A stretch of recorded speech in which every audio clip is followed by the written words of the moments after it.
राम राम मंडळी, स्वागत आहे तुमचं आमच्या व्हिडिओ हिरीवरती. करायला नुसते हसायला ते नवीन आहे सध्या पाहुणा होता like जुने करा, होता ना subscribe करा. एकदा 16 वस्तू हसतातच. नमस्कार पब्लिक, तर मी तुमचा लाडकावी. तर चला आजच्या ब्लॉगची करूया सुरुवात.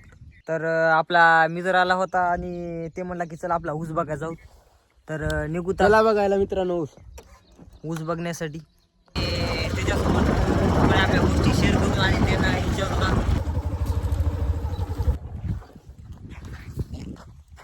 तर आल्याला डायरेक्ट आपल्या भाऊच्या हिरीपाशी आपण उतरलो आहोत. तर भाऊ ना सध्या भाऊ हिर कधी पाडली? 2 महिने झालेले आहेत विहीर पाडून. असं का? बरं बरं. सोलार पण फिटिंग केलंय? सोलार पण फिटिंग केलेले, नवी विहीर पाडलेली आहे. हा उसाला पाणी कमी पडत आहे म्हणून, पण उसाला पाणी कमी पडल्यामुळे विहीर पाडली, पण विहिरीलाच पाणी नाही लागलं. असं का? या तुम्हाला दाखवतो विहिरीमध्ये किती पाणी आहे. बर.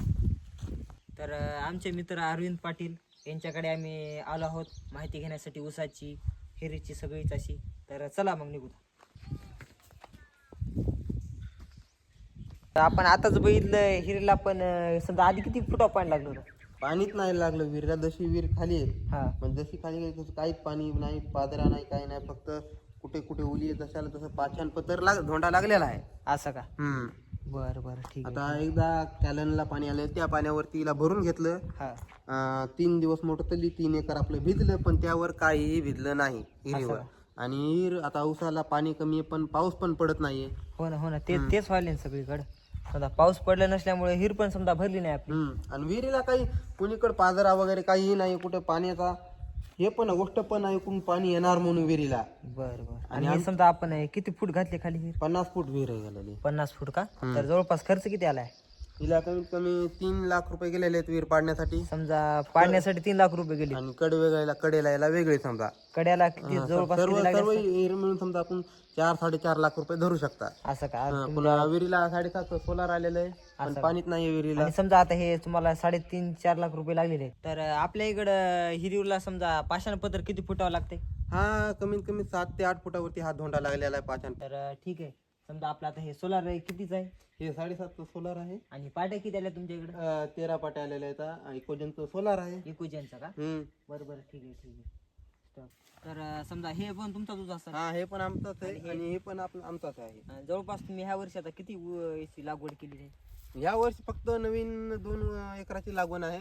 बाकी सगळं 9-10 एकर आपला खोडवा ऊस आहे, म्हणजे 2 वर्षाची लागवड आहे. असं का? आवरेज येते का? हा आवरेज आता मागल्या वर्षी थोडं कमीच आवरेज झालं, 60 म्हणजे 50 पर्यंत ह्या वर्षी सर्व ऊस पोहोचलेले आहेत. असं का? बरं बरं. आमदा तुमच्याकडे आता हे पाण्याचा पुरवठा जास्त नसल्यामुळे हे ऊस दिसायला व्यवस्थित.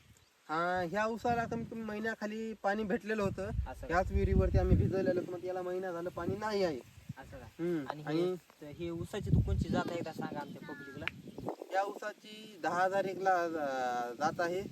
आणि समजा तुम्ही खताची एकदा जरा माहिती सांगा आम्हाला, तुम्ही किती खत दिलेलं आहे ऊसाला? तर आमच्या ऊसाला नवीन ऊसाला 4 डोस झालेले आहेत, आणि ह्या ऊसाला 3 डोस झालेले आहेत. कारण की हा जुना असल्यामुळे नवीन ऊसाला गरज असते डोसाची म्हणजे खताची, आणि जुन्या ऊसाला कमी असते जरूर, म्हणून त्याला 3 डोस सापडलेले आहेत. ह्या ऊसाला 1 डोस टाकलेला आहे समजा अजून.